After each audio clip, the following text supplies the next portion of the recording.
Parents-to-be have an incredible amount to think about, especially when it comes to the subject of safety. Which regulations need to be considered when it comes to transporting children in cars, and which options are available?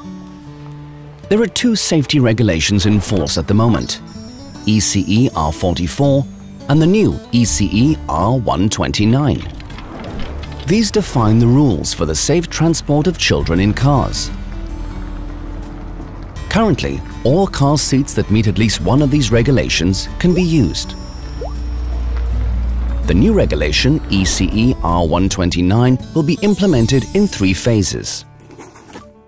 The main part of Phase 1 is called I-size, which states that ISOFIX child seats with an integral restraint, such as a 5-point safety harness, must be compatible with all I-size cars.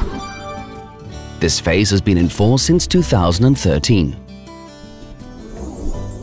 Phase 2 defines the rules for older children, taller than 100 centimeters, who no longer use an integral restraint.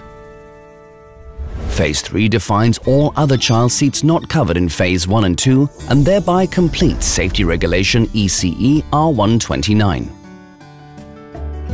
ECE R129 and I-size especially stipulates greater protection for children in cars and standardizes compatibility between child seats and cars. The new regulation is the result of significant progress in accident research and the development of highly sensitive crash test dummies. The goal is to further improve child safety in cars and simplify the selection, installation and use of child seats. But what does I-size actually mean? I-size is based on 5 key points.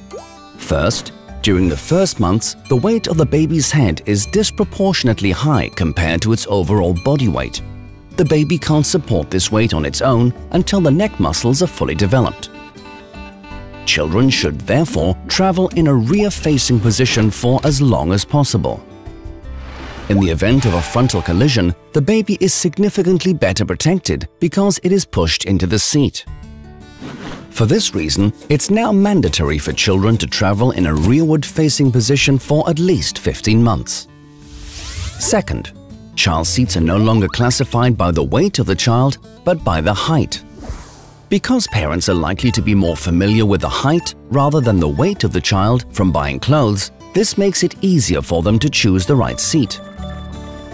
Third, mandatory side impact test for all new seats. Fourth, ISOFIX is mandatory, minimizing the risk of incorrect installation.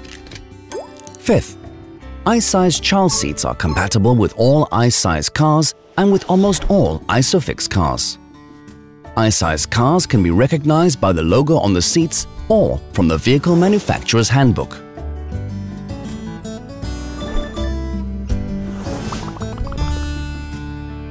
To summarize, I-size means: first, rearward-facing travel for children up to at least 15 months.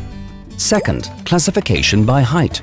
Third, better protection in the event of a side impact. Fourth, ISOFIX is mandatory. And fifth, compatibility between I-size child seats and I-size cars. I-size and Britax Römer. Increase child safety in cars.